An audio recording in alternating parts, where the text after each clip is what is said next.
or this Zoom meeting is going to be recorded. So for those of you that might need to rewind and go back, you can always do that. What I want to do is to make this an interactive webinar. I don't want to just be talking at you. And also this webinar is not going to be a step-by-step in all the exact moves you need to make in order to start exporting. For example, we're not going to say, get a CAC, register your company, get a export certificate. We would assume that these are the kind of things that you can figure out yourself. What this webinar is more going to be about is the principles and how to approach exporting, how to look at it in order to get the best results possible. I've been doing this for a while, for over like six years now. There's some mistakes that have been made, there's some learnings that have been made, and I want to make it as easy as for you to grasp it without giving you all the fluff around it. So thanks again for turning up to this webinar. And yeah, let's just begin. So a bit about me, my background story. I started off the exporting journey when I learned about a grain called fonio when I was living in the UK. From a man called Dr. Sebi. He was a nutritionist, and he spoke about this healthy grain that I found out grew in West Africa. So back then, I was still working full-time in the UK, and I started importing this grain into the UK. When I first started, like most do, I started off with very small volumes. I started off bringing in 10 kilograms, 20 kilograms, 50 kilograms, 100 kilograms. And, that's how I sort of got my feet wet. And, it wasn't that easy starting off because, you're just kind of learning everything from scratch. But I'll give you a kind of understanding of how I first started and how this opportunity came about, right? So how did I find the buyer? Because this is a big issue for many exporters. I walked up to a shop that I normally frequented. They sell sort of healthy foods. And this is a first key learning, when you're trying to sell a product to the export market, you have to understand what category of product fits into. Is it a healthy food? Is it a commodity? Is it, where does it really fit in the sort of demographic, right? And this was a shop that sold all sorts of healthy, natural superfoods, as the term would put it. And so Fonio fits under this category of like healthy and superfoods, right? So I walked up to the shop owner and told them, look, I can source this product. You're selling healthy African foods. I can source this African food. What they told me is that they're having challenges with their current supplier, inconsistencies, change of price, delay in shipments, and all that. And even though I'd never done the importing thing or exporting thing before, I made a commitment that, look, I know I can get this from Nigeria. I can get it to you on time, right? And that's how I started. I started supplying this one particular retailer over and over again until we sort of built a relationship and orders begun to increase. So whilst we're at this juncture here, I just want to let in some more people that are potentially waiting for us, right? So what I will also do is I'll switch over to a different sharing mode so that you can continue to see the screen that's relevant. All right. So from that place in my export journey, I started exporting. I started off with 50. Actually, I started off with a sample, right? I brought in 1 kilogram. I was still living in the UK. And I brought in 1 kilogram. Then I moved on to bring in 20 kilograms, 50 kilograms, 100 kilograms, 500 kilograms. And slowly but surely, the demand was increasing. Now, another thing to learn here is that you don't necessarily have to start off shipping massive container loads of exports to know that you're exporting. I know there is this excitement, people learn about exports, oh, I want to move this and that. But sometimes if you move the right products and the margins are good, you can actually make a much more profit than a person that's moving full containers. And I'll explain that later on in the webinar because we need to start differentiating between different types of export, right? There's exports of value-added products and processed products. There's exports of commodities. There's exports for Amazon, there's exports for different things. And each of these different types of exports require a different approach and a different understanding altogether. And this is very, very important because when people think of exports, they all just put it all into one category, right? So just going on to this slide here, after the fonio journey, started moving tons of fonio to the United Kingdom. Actually, before I moved my first, metric ton, I'd moved back to Nigeria, mostly because of this opportunity. And I decided that, look, if I want to do this thing on a larger scale, I need to make sure that my operations, I need to have a direct relationship with my supplier. I need to get closer to the source to increase my revenue and my profits. And that's exactly what I did. So I packed my bags and moved back to Nigeria because, I was working 9 to 5, but I saw this as a much bigger opportunity. Since then, since exporting the fonio, I've moved all sorts of goods from Nigeria to the US, to the UK, Asia, and different parts of the world, essentially.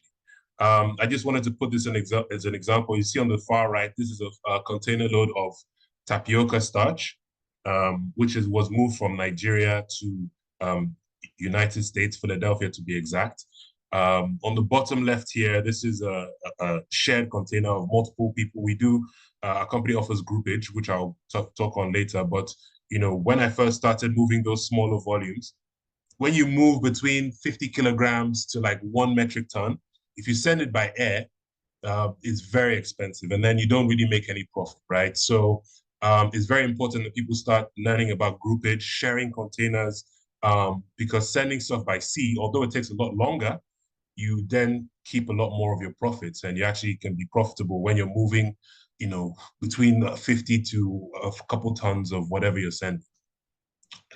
Okay, so I wanted to just share this. I hope you can hear this, but I'll just basically touch on this very briefly because this is Dangote talking about exports and, how we should also look at export because due to whatever it is you say, colonialism, history, etc., we've been very much export first.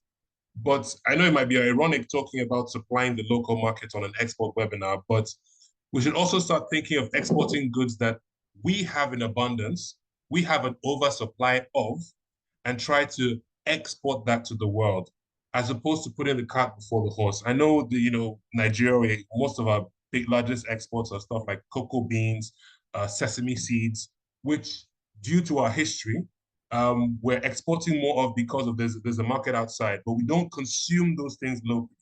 And that's why I encourage people to focus on products like tapioca starch, tapioca flour, tapioca being another word for cassava, because Nigeria is the largest exporter of cassava. But in terms of the market for exporting processed and value-added cassava products, Nigeria is not even scratching the surface. We're not even in the top 10, right? We have Thailand, we have all sorts of countries. But so we should really start focusing on things we have an oversupply of and process them.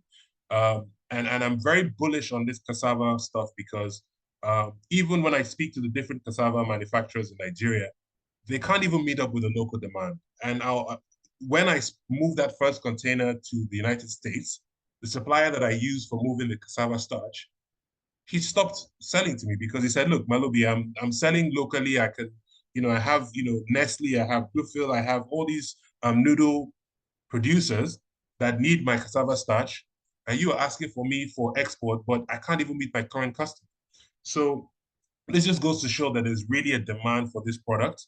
And so I would really recommend people start looking into cassava value-added products and other products as well that can be value-added for exports. So let me just quickly focus on things that we have in abundance on within Nigeria before looking to exports to the other markets for other things that we normally look at. Let's start shifting our mindset and be Nigeria first, supply the local market, and then export the excess. But this does not necessarily negate the exportation of all the other things we currently export. Nigeria has some of the best sesame in the world. Nigeria has the best ginger in the world. If you ask any international trader, they will tell you this. Nigeria has the best quality ginger in the world due to its pungency, etc., etc. So now let's talk about how to identify the right product to export. Now, The most important thing that I want to say here is that you should make sure you pick one product to export. I've noticed that a lot of people, when they want to go into exports, they put in their profile, I do palm oil, I do sesame, I do ginger, I do hibiscus, I do cassava, I do sherbet, I do moringa, you do everything. Now, there's a few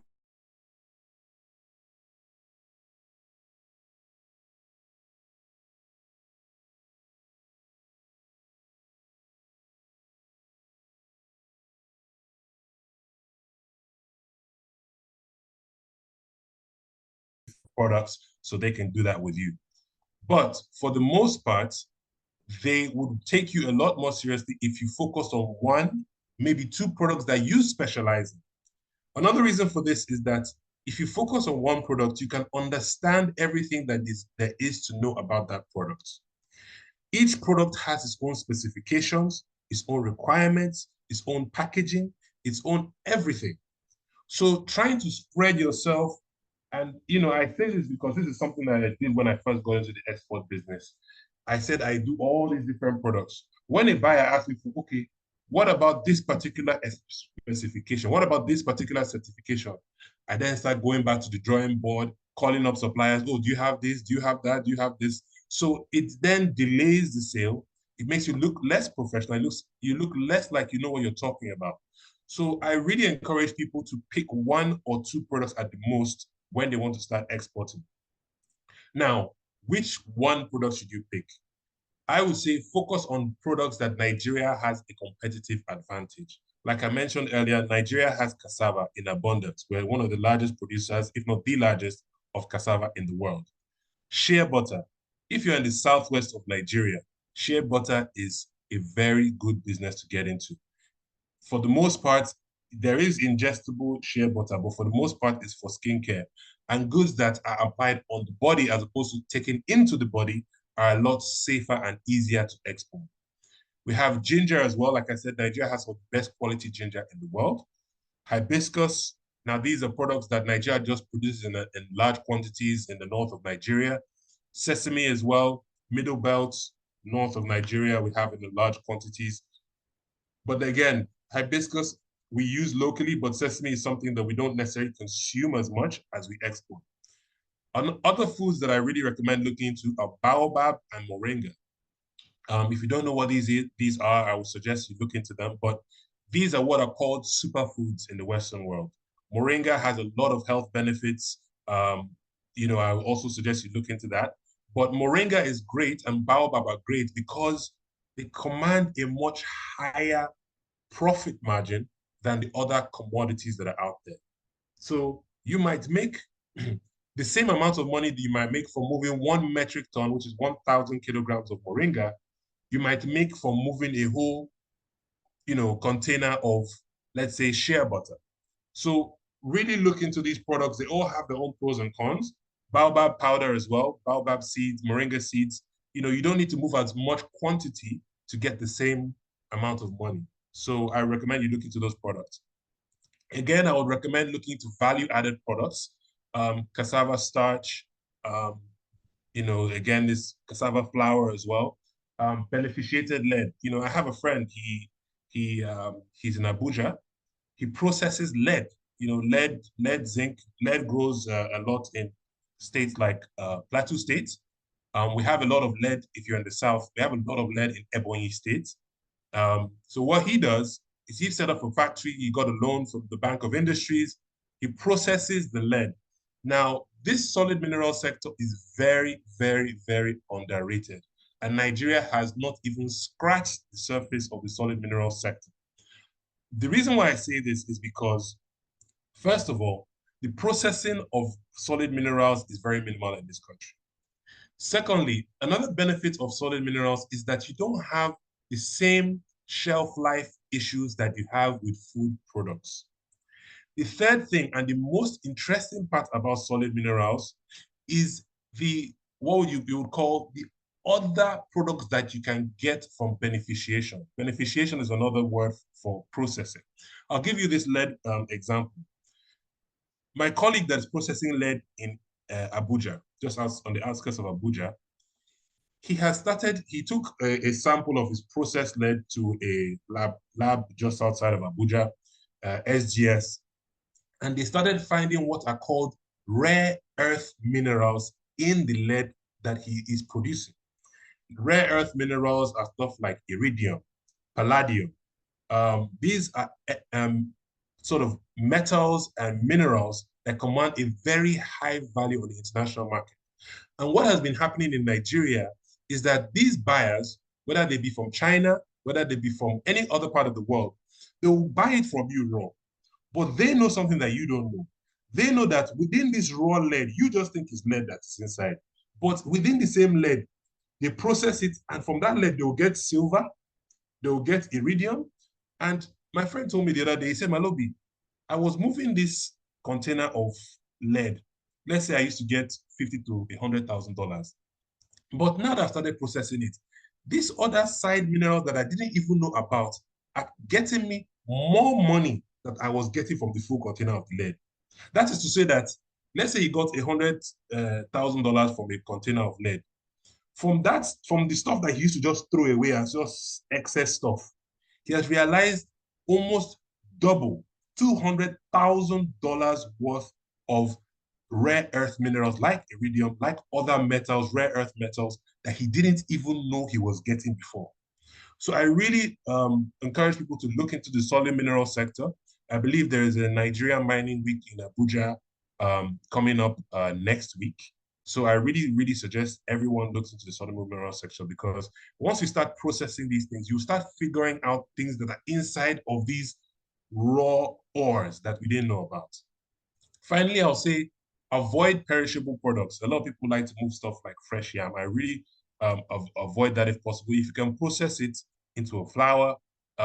Firstly, obviously the freight forwarding, we can handle that. We can handle, we've handled, refrigerated products and all that. But if it's your first time getting into the export space, I would really avoid getting into things that are fresh products. Try and get into things that are processed, that are dried, that you don't have those problems of shelf life and spoil it, because you can have problems further on in the value chain. And then finally, I'll say, give the market what it wants. There could be trends going on right now. Another reason why I encourage people to look into cassava is because the Western world is now looking at gluten-free alternatives to the foods that they normally take.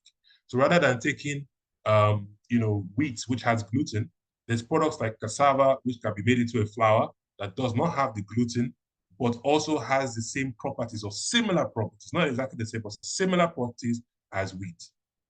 So, just a side tip, try to find a buyer or an off-taker so you have a guaranteed off-take. So try and secure the buyer. It's a chicken and egg thing, right? Some people say, okay, do I try and find a buyer first before I get into the production, or do I get into production first? What I would say is there's no real right answer, but if you can start the production on a small scale whilst looking for a buyer, that will be the best and the most. I hope everyone's following so far. We'll have some time for Q&A further down the line, but we're almost going at least more than halfway through this webinar. So know your product. This is what, going back to what I was talking about when I said understanding, picking one product, because if you pick multiple products, you will not be able to understand all of them to the same degree. So when you understand which product you want to get into, have your specifications ready in a document. Have all the required international requirements, any specifications, if you need organic certification, make sure you have that ready and all that, because you only get one opportunity to make a good impression with the buyer. I'll give you a quick anecdote, right? So the tapioca starts that I moved, this was when I went to a trade show in Houston.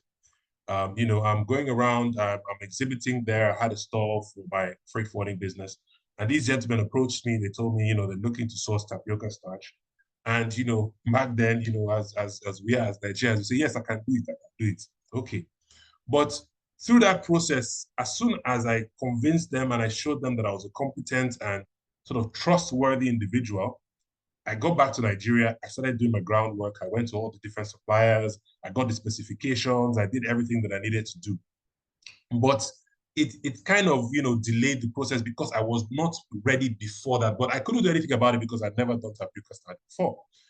But with that being said, because I was able to show them my, proven track record exporting in the past and showing them that I'm a trustworthy person, these gentlemen sent me the full amount of money for moving that container of tapioca starch before I even started mobilizing anything.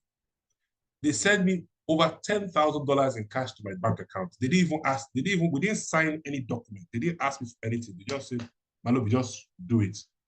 But this also goes to show, like, if you are somebody that can show, okay, I know what I'm talking about. I've been here before. I exported before.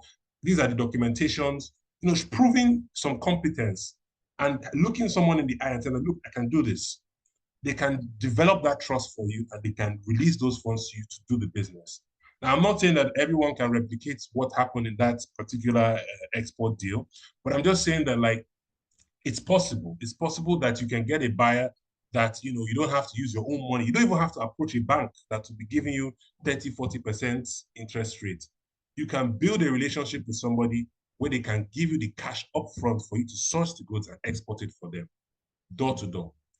So with that being said, you make sure you have your specifications ready. Know how much you can deliver. Don't overpromise. Have your nutritional facts, lab analysis. Make sure your packaging looks good. If you're doing finished products, make sure everything is packaged right. You have all, if you're sending to America, you're sending to the UK, the way you package things, the way you put your barcode and your, nutritional information is all different, right? So make sure you understand the market you're playing to. And also any certifications, anything that needs to be presented, make sure you have that. Because you only have yourself to blame if you don't research your own products. With that being said, some people always say, how do I, export it? Or I've heard it's very expensive to export and all that. This is why we're here. We are freight forwarders. We can help you with all your logistics and documentation side. That one can be sorted. But we cannot help you with getting your certifications and anything that's product specific. A freight forwarder is not going to help you with that. So this is probably the most important slide that I'm going to show you. So if you need to take your screenshots, your is the most important one I'm going to show to you. So please take your time to have a look through it, take a picture, because one big mistake that we make, especially when people do these trainings and stuff, they don't really explain the difference between the different types of exporters. They just say, oh, let's start exporting. Somebody that is exporting a full container of shea butter is very different from somebody that is exporting kilishi or somebody that is selling to a Nigerian supermarket in the UK, which is very different from somebody that is selling stuff from Amazon, like, let's say, a packaged branded hair cream product on Amazon. So these are very different approaches. And what I really want to do is to encourage you to use this slide to figure out what kind of exporter do you want to be. Do you want to be a commodity exporter? And I'll explain all of them in a second. Do you want to be someone selling to African food stores? Do you want to be somebody selling to Amazon? Do you want to be somebody selling wholesale? I really suggest you do not try and do all of them at the same time. They all have different requirements. They all have different approaches. They are very different. So let me just start by the difficulty in getting a customer.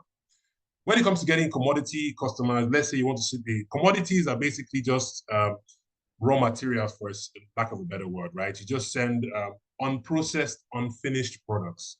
It can be cocoa beans, it can be sesame seeds, it can be ginger, it can be all of these stuff that you can, just get in the market, right? In terms of the difficulty of getting the customer, it's not that hard, right?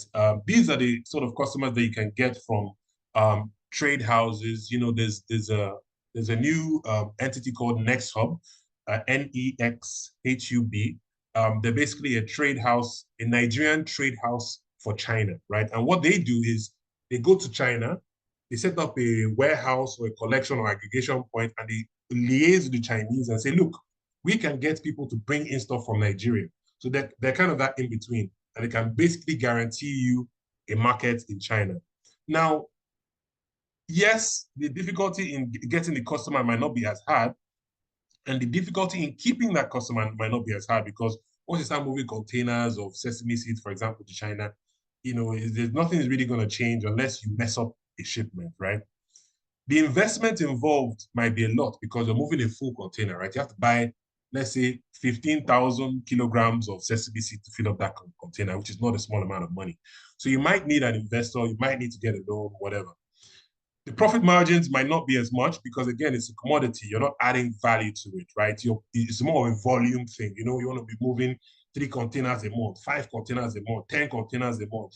So the investment involved might be more to start, but once you start getting, I don't want to talk about letters of credit because I don't want to get too technical, but you can get sort of guarantees that once you get it to China, they're going to pay you your money.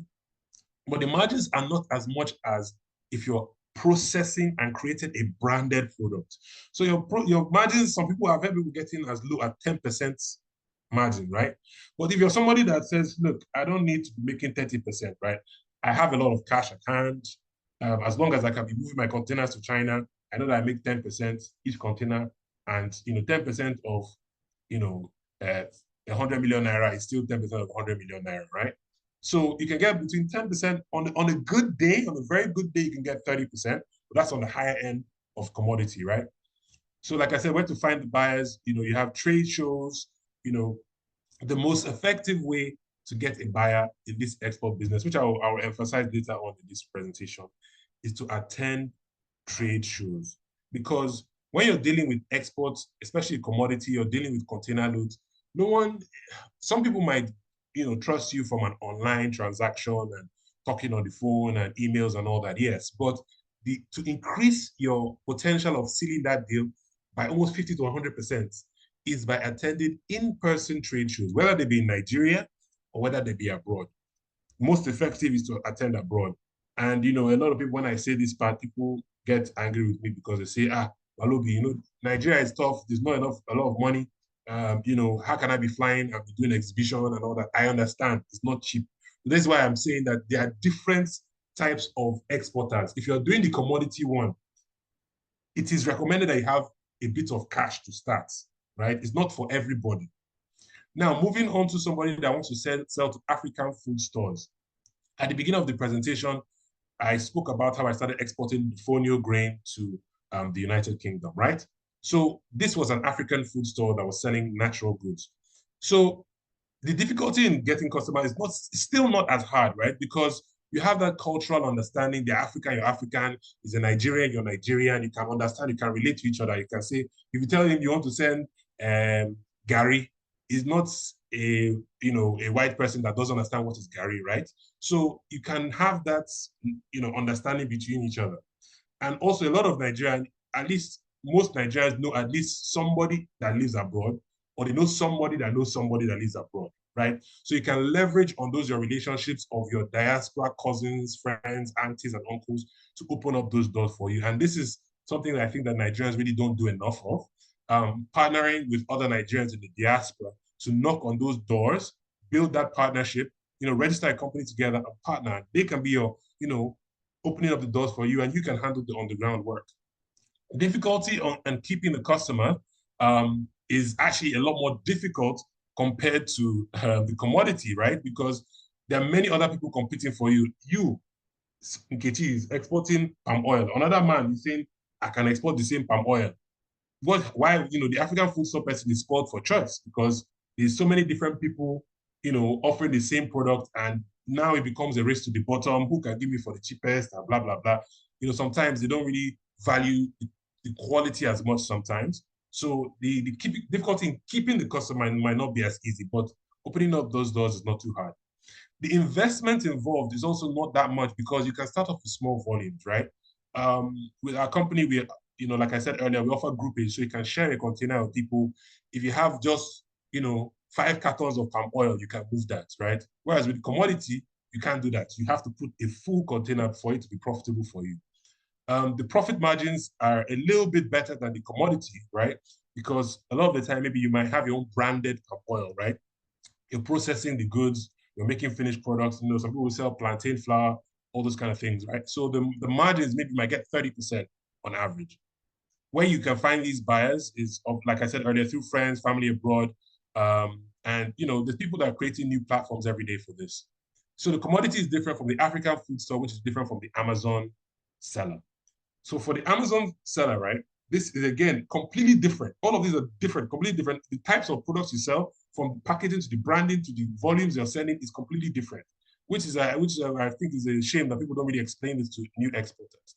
So if you want to sell on Amazon, um, for you to get the first customer, it might be a little bit more difficult than the African food store because Amazon is a really saturated market. It's America, the market is developed. So, whatever you're selling on that Amazon is already 100 people that are trying to sell that product, right? Well, there are tools online. And if you can write this down, there's a tool called Helium 10, which is spelled HELIUM10,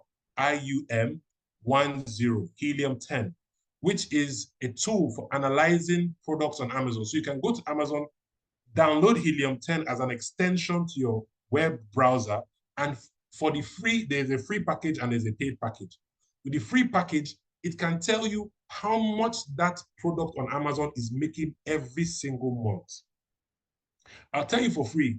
I used Helium 10 last month and I looked up African sponge. Those strong sponges that we use here in Nigeria. If I tell you that people are making $1 million a month selling sponge in the United States, you will not believe it. $1 million, and I'm not exaggerating. $1 million selling sponge. So these kind of tools can help you to understand, okay, try different keywords, okay, what about shea butter? What about hibiscus tea? You can see, okay, what's the competition like? How much are people selling? How much am I making per month on these products? I'll give you a little secret here. One product that is doing extremely well on the Amazon platform from the African market is called black soup, African black soup, bar black soup. There's a company in I believe it's a Ghanaian company. They're making $250,000 every single month selling black soup. If you don't believe me, download Helium 10 today and go to Amazon. You check yourself, you see it yourself. You see that I'm not lying. $250,000 selling black soup, normal black soup, not the liquid one or the bar soup, black soup. They're making $250,000, $250,000 a month. So you can use these tools to understand. But the problem with Amazon is that, the difficulty in keeping the customer because there's a lot of competition. But if you have a good rating, you have 5 stars, a lot of people have used your product, you can keep those customers. The investment required for an Amazon, store is not as much, right? Because you can start with very low volume, similar to the African food store, right? But the difference is that with Amazon, the packaging and the branding that you might use for your African store in America might need to be a little bit more refined because the competition is a lot higher. So the stands are a lot higher. With Amazon as well, the profit margins are a lot healthier. You can get up to 50%. You can make up, especially if you find a niche product that no one else is selling, you can make 50% on average. And then to find buyers, you don't need to be knocking on doors, calling people. So again, this is why it's good to know what different types of marketplaces is because if you're somebody that feels like I don't think I'm somebody that can be calling and emailing and going to trade shows and all that. I just want to be pressing my computer, running ads on Amazon, and I don't want to be interacting with people. Amazon is your marketplace, right? Because you don't have to be dealing with that human interaction. I'll just say that. But if you are competent with computers and you can market well, Amazon is good for you. Finally, there's the wholesale customer. Wholesale is quite hard, right? If you don't have a distribution partner. So you need to reach out to distributors. Again, this is more B2B sales, right? You're reaching out to people, you're calling them, you're emailing them. Hey, I have this product. I'm trying to get into the American market. I can source as much of it as I need, right? But the good thing about wholesale markets is that it's the easiest one to keep the customer because distributors, they don't like to change things if it's working. If I know that this person is going to be delivering each and every single time, I can keep going over and over again. They don't want to change and try somebody else and the thing goes wrong, etc. So they're actually quite easy to keep once you get it. But opening up that door is the most difficult. The investment involved is quite a bit compared to Amazon and African food stores because again, realistically, you're going to be wanting to send full containers because wholesale, they're going to take a chunk of your margins to sell it onto the final customer. The margins are better. They're better than commodity, right? But they're not as good as Amazon because, the wholesaler takes their margin, right? So you can get like between 25 to 30% profit margin. And where to find them? Again, like I said, you need to contact distributors and wholesalers. So as you can see here, each different type of exporter has their own requirements, different packaging, different volumes, different approaches, different, it's all completely different. There's not one exporter prototype. They're all completely different. So I encourage you to have a look at this, that, take a picture of it. I will record this and share it. But try and look through it later and see which fits most with your current situation. This is just a quick one to just say, like, look, I encourage people, if you can, to get into the production side. So there's two different types of exporters. Once you decide, okay, let's say, for example, you want to be wholesale or distribution, right? This doesn't apply to Amazon and African food stores, but let's say you're moving containers or whatever it is, right? There's a broker and there's a producer. By that, I mean, either you're the middleman, right? You go, you find a supplier, you find a buyer, you connect the two, you collect your margin, right? The good thing about the broker thing is that you don't have to put your money down, right? There's a lower risk to entry. You don't take any risk, etc. And you can learn about the export and you can learn about the product that you're getting into, right? Without committing any money. But it is more difficult than it looks. And it requires a lot of business development. I can tell you for a fact, because this is where I started, because you go to this person, you find the buyer, you go to the supplier's price is not good enough for the buyer, you're going back and forth, and and then you change commodities, or this commodity is not working for me, then try another form. So it's a lot more difficult than it looks on the outside, because and with the export business, most people start off in this stage, right? But you have to sacrifice something at the end of the day. Either you sacrifice time or you sacrifice money. If you have more time than you have money, then go into the broker side to start off. If you have a bit more money than you have time, then I would honestly recommend, if you can, invest in the production. Now, you don't need to necessarily be the farmer. You can invest in a farm. You can invest in a processor. So you can have your full-time job, but I really recommend this because when you are on the producer side, you know the prices. You're not going back and forth between two people and saying, oh, this one said this price, this one want this price. You're trying to find, no. And you are more likely to close the deal because your margins are not going to be too expensive for the buyer. Because to the broker version, the producer has his own margin. Then you as the broker add your own margin on top of that. So then the buyer gets a price that's a little bit higher than the market price. Whereas if you're the producer, you just sell at your margin and you have more wiggle room and you're guaranteed a profit. And it's easier to get that buyer. So yes, you might need to put in more time in production and farming or mining or whatever it is, on the aggregation or building a warehouse, whatever it is, but it is where I recommend people aim to get to, because you don't want to be running around being the middleman for like 1-2 years and then you give up and you say, oh, export is not worth it. No, it's worth it, but maybe you're not quite being in the right place at the right time. Again, if you want, you can take a picture of this. This is just some resources that you can use. These are some key events. These events are more to do with, the first few ones are more to do with, foods, more to do with gluten, flours, and all that kind of stuff. So these kind of things are things we can all get into. But the last couple ones, so like Food Logistica is one of the biggest perishables events globally, right? So if you're getting into like, and if you're getting into fresh fruits and vegetables, I recommend getting into organic. And I mean, when I say organic, I mean certified organic. Please get certified. But if you're getting into perishables, Food Logistica is a must-go event, right? You have some websites. So Go for World Business is a good one. You want to do the paid version, right? If you really want any results. So Go for World Business, again, is just a marketplace where you connect buyers and sellers.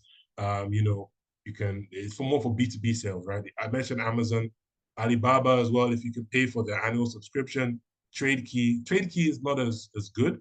I would recommend Go for World Business over TradeKey. I think people have got, for the amount of money you pay, the return on investment is usually better on Go for World Business. So I want you to have a think about it, as someone as a new first-time exporter or, never exported before. What are your challenges? What are your main challenges you're having? From speaking with many people, there's 3 main challenges people tend to have. One is access to finance. Another is finding the buyers. And another is cost of logistics. So I'll briefly touch on that before we wrap up this webinar. So access to buyers. Best way to find, buyers, like I said, is attending physical trade shows. But if you cannot attend physical trade shows, the second best is trade houses, export trade houses. These guys are already in China. They already know the Chinese buyers, the next hub, for example. But there's other trade houses for different countries, right? And then you can just reach out to them. Your margins might not be as good, but at least you're going to be almost guaranteed a buyer. Websites like Go for World Business is the third best, right? Pay a subscription, $300 for 6 months. You have, you create a profile, you show all the products that you sell, and then people will be reaching out to you, or they send out requests. Oh, I need this, and then you reach out to the buyer, and you can tell them you can supply it. Cost of logistics. Our company Kadan is trying to solve that by allowing people to share space in the container. So rather than sending stuff by air, which is very, very expensive if you're sending large volumes, you can share a container. And then finally, for access to finance, you can approach a bank, but we have other companies like Fluna. They're a trade finance company. So trade finance people, basically, they're middle financiers. So, let's say you don't have the funds to source the goods. They will front load you the money. You source the goods. Once you deliver it to your buyer, then they collect the payment from the buyer. So they're kind of the middle intermediary for trade finance. And then you also have platforms like Bridge who offer sort of similar solutions, along with getting you sort of good credit ratings and tracking your credit, etc. So that you can approach those banks and say, look, I've been with Bridge. Look at my credit rating. Can I get sort of financing?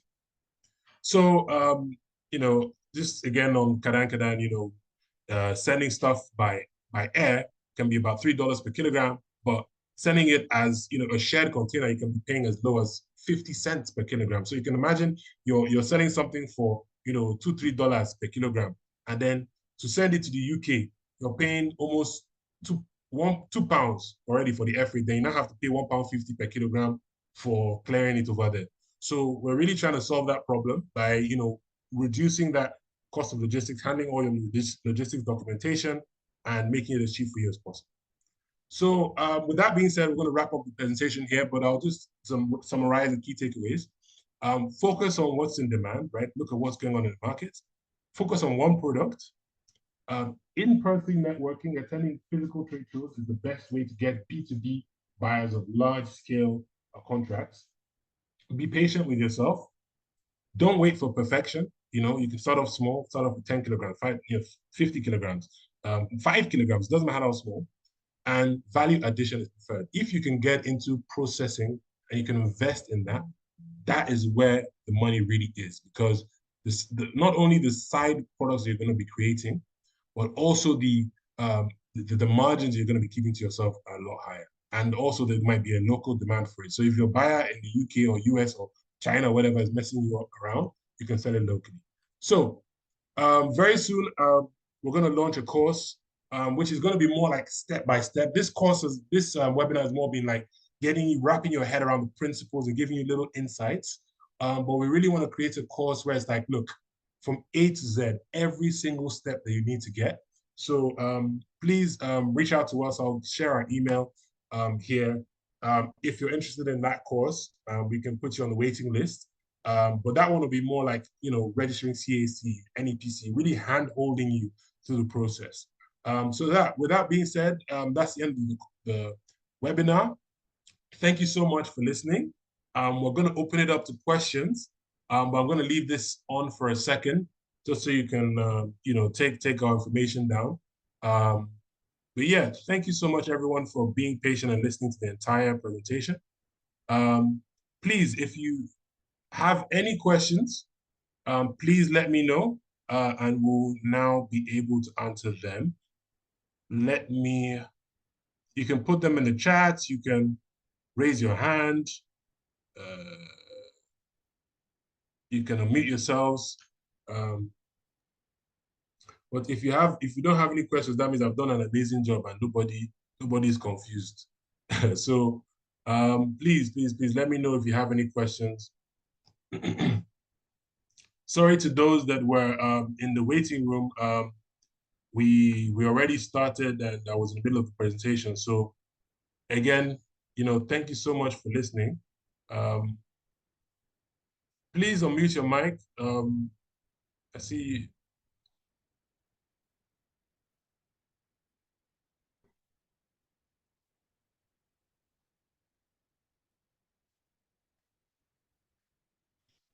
All right. Where and when should we? Okay, yeah. So if you registered for this and you're on our mailing list, the recording will be sent to you. The recording will be sent to you.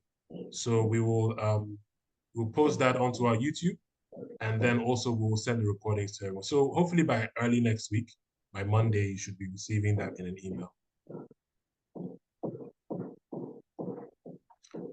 Someone said, I would like to know your experience with customs. Can you explain more what you mean by that question? I'm not quite, what, can you be more specific or more Lara, can you be more specific? What do you mean by experience with customs in Nigeria, abroad? Please, you can unmute yourself as well. Yeah, Thank you. Thank you very much. I just know that most exporters have challenges at the Nigeria end of the customs, in the sense that if they have a lot, if they have to export, they have a lot of delay in getting their ship moved to wherever they are exporting it to, and most of the goods get deteriorated or spoiled or something, and they came with a lot of stories of challenges. So I don't know what your experience is with the Nigerian customs, because you know that you cannot, if you take any commodity through air, it's so expensive. So what's your experience with Nigerian customs? Yes, thank you for that question. So just to clarify, so I started off as an exporter, and then but now our company, we've stopped exporting as much, and we're more into the freight forwarding piece, right? And what really you need is a good quality freight forwarder. I like to tell people this because I've seen people post all sort of funny things on the internet about how it costs $30,000 to export from Nigeria, but Ghana is $1,000, $2,000. That's not true. These are fake news. To be honest, yes, Nigeria is not the cheapest to export out of, but it's not like ridiculously different like that. What you need is a good quality freight forwarder, which we are. We have been exporting to all over the world. What you need to do when you're exporting is that you need to make sure that your goods are ready, packaged, and ready for inspection by all the different customs agencies at least 8 to 10 days before you want to actually export out of Nigeria. So they will come, inspect the container, you make sure everything is packaged properly, inspect the container, and your freight forwarder is responsible for making sure that all these different parties, the certification agents, the customs, the NDLEA, all these different agencies are able to inspect your goods in a timely manner, right? And then your goods can go. So there was a time also where there was delays in Apapa and the roads were not open, etc. But that has been relatively improved. So you don't have a case where your truck is delayed at the port for a ridiculous amount of days, right? That congestion issue has been solved to a large extent. So just make sure you have a good freight forwarder, and ask for referrals. Ask this person that is saying that they're a freight forwarder, they want to handle my goods. Have they done it before? Ask people that have worked with them before, and they'll be able to tell you. So yeah, the Nigeria side, where you should be more concerned is the destination country where you're exporting to. In Nigeria, things can be, solved because we understand each other culturally, right? But over there, if you send something that is not allowed, they don't want to hear any stories, right? If you send something is not packaged the right way, you send something that is not, let's say it's contraband in their country, they'll just destroy it or they'll throw it away, right? So you need to make sure that you understand the requirements of the destination country you're shipping to, right? That is more of a bigger concern. That should be a concern for Nigerians more than the local custom. Local, you can speak to them, you can get to know them, they will give you all the information you need. So I hope that answers your question. Thank you very much. Thank you. No problem, no problem. Any other questions? I think. Yes, good morning. Yeah, good morning. Yeah, thank you for the wonderful presentation. Thank you. Yeah, mine is on the financing. The organization you just mentioned, that Fluna, can they be able to fund a startup? Because most of the financing organization, banks, they don't finance a startup. I don't know if that one can finance a startup. Yeah, so I mean, when you say most of these financing organizations, which one are you talking? Are you talking about banks, or are you just talking about like these organizations like the Flunas, etc.? Yes, both banks and the Flunas. Yeah, so okay, I'll give you for the Fluna at least when I've spoken with them. Ironically, they actually require that you've exported at least once or twice before they actually provide the trade financing. So you have a point there, but you also have to understand from the side of the financiers, like there's a lot of risk involved, right? And if you've never exported before, sometimes you don't even know what can go wrong, right? You might send it and then the goods get rejected abroad, or you might send it and something happens and it gets delayed and the customer finally just says, "Oh, I don't want it again." So if you're a first-time exporter, there's a lot of risk involved, and that's why I made it clear the different types of exporters and the different brackets. Because if you're going to the commodity and sort of wholesaler side of things, you do need to raise the money. Maybe you find local investors, you find your cousins, you raise the money. You might have to find people that will help you to finance that first exports or that first one or two exports. Once you've done that first one or two exports, the banks themselves will be the one that will be disturbing you. They will be the ones knocking on your door. But it's when you've never really exported before and you're just trying to figure things out, that's when it's a lot more difficult. So I recommend for your first, if you're moving a container for your first export, try and get investors, try and get people that believe in you, that understand what you're doing, that can put money in, right? And once you've done those first two, getting the funding and financing will not be an issue anymore. I hope that answers your question. Yes, thank you.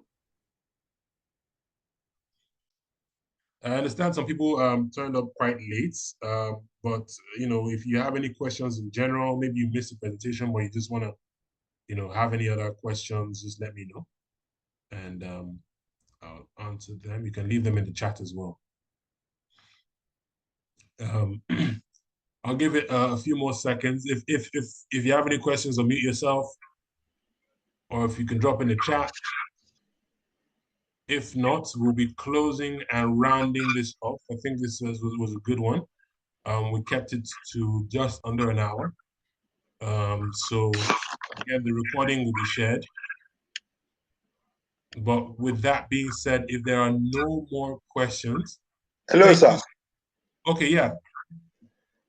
Good afternoon, sir. Good afternoon. Thank you for the wonderful lecture. Really enjoyed it. Thank you. Yeah, I want to really ask, how do you help people that really want to export?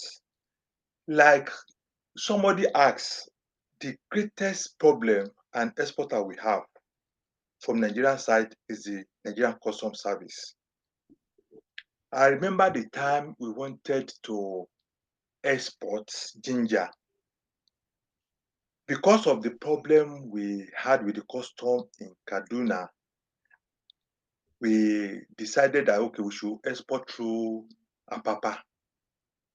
We had a very serious problem that time. That was in 2017. Now, because of that experience, we said, okay, let's try One. And we said, okay, we're going to use the custom in Kaduna. So we used the ICNL. Honestly, what we went through was not a very good experience. In fact, it got to almost all the vessels that was to take our container, we missed them. It was only the last one we were able to meet, and it was by sheer luck. What the problem is custom.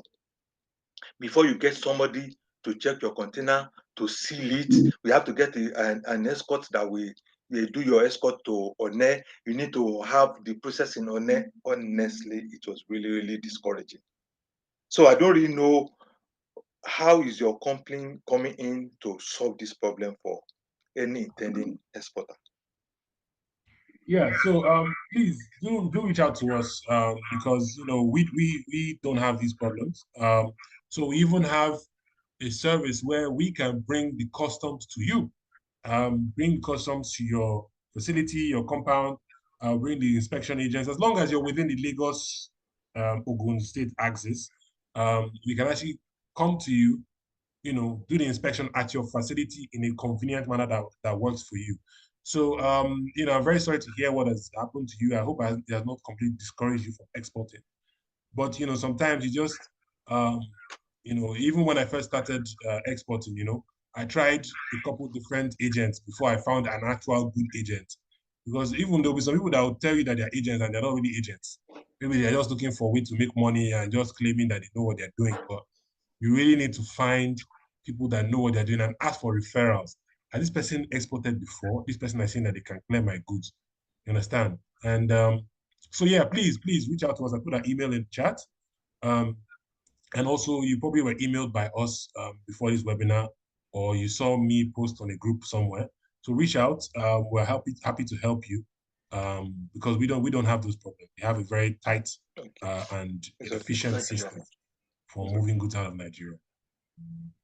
Thank you very much. Thank you. Okay. Okay. Any more questions? I think there's a Prince Ayola is unmuted, but I don't know if you have a question. But hello. Good afternoon, Mr. Malobi. Good afternoon. All right. What I had that made me join you was that your company have more value added for any upcoming exporter. I heard that you have a warehouse in some countries abroad, and then apart from teaching us on this webinar, you have a way of even helping us to get a customer. Is that right? I mean, for abroad. Because, yeah. A lot of people may want to invest, because your webinar is just teaching us generally what is in the export business. Mm-hmm. Hello, are you there? It's like you're muted. All right. Hello? Are you hearing me now? Yeah, sorry. Yeah, go ahead. All right. So what I wanted to hear from you, in fairness to you, you've taught me enough in the export business, but what I wanted to hear, I do not hear any of it. What I'm expecting to hear is your company. If you are the owner or you are their MD, you are their CEO, what are you doing that we can take advantage of to do this business? Mostly novice like me that have not exported before. What? If you have our money, you have maybe a joint way of, I have 1 kilo or 1 ton of ginger, and maybe Mr. Kayode that just spoken to have another 1 ton of ginger. Maybe you have a buyer that needs 40 ton. If we get the same standard, you help us to sell it over there. So that's what I really want to know, if you are doing that.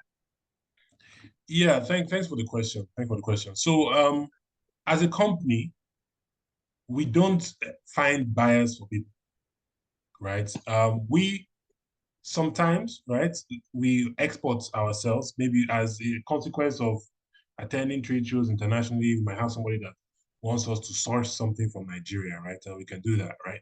Which is what happened with the tapioca starch, cassava flour, those kind of things. But our core business is the logistics, the freight forwarding, right? We can help you get your goods from point A to point B without any issues at an affordable price.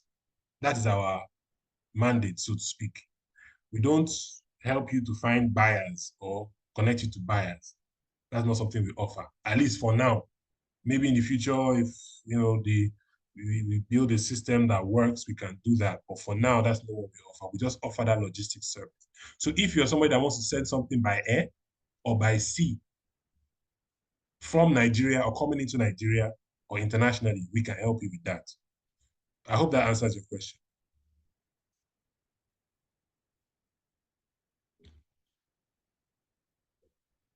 You're muted. I don't know if you're trying to talk. Can you hear me now? Yes. I want to know again. I heard that you can do it. Let's assume, a 40-footer container, 20-footer container. Most first timer may not be able to afford such. So maybe you help. I want to ship just 1 ton and another person 1 ton. You get it together, you get it abroad. Is that done? Yes, that's what we do. So we offer groupage, which is like basically if one person has 1 ton, another person has 500 kilograms, etc., and you're all sending stuff to the same place, the same destination, you can group it all into one shipping container, right? So the cost of shipping is a lot cheaper than if you were to send 1 metric ton by air. When you send it by air, you're paying maybe $3 per kilogram. But if you share a container with other people by sea, yes, it might take 30 days as opposed to 1 week, but the cost might be as low as $1, less than $1 per kilogram. So that's the service that we offer. We can offer groupage, sharing containers, or full containers. You have a full container, but we offer that for air freight to even send stuff by air. We can do that. But that groupage is where we specialize, right? And we're releasing an application soon that will allow people to easily on their phone just book space in a container and then it will fly. So that's the service that we offer. So we want to enjoy your service. We have to go and look for good customers abroad in your locations, and we enjoy your service. All right. Yes, you need to. Yes. We'll work on that, and then we'll call you on your phone. Thank you so much. I really enjoy all my seconds and minutes with you. Thank you so much. Thank you so much. Thank you. Yeah. I have a quick question in the chat. If we can get the screenshots. Yeah, we can post the screenshots to the group. For those of you that were here and also those that were not able to make it. Apologies for those that were in the waiting room, but for some reason, the Zoom did not allow me to let you in without waiting in the waiting room, so I couldn't see you. But with that being said, I will share the screenshots on the group chat. Any other questions? Any other questions before we wrap things up? Okay. Well, thank you so much to all of you that attended this webinar today. I hope you enjoyed it. I hope you learned 1 or 2 things from the conversation, and enjoy the rest of your Saturday. And I'll see you on the next webinar. We don't know what that is or when it will be, but if there's more demand for it, we'll do it again. All right. So have a nice day, everyone.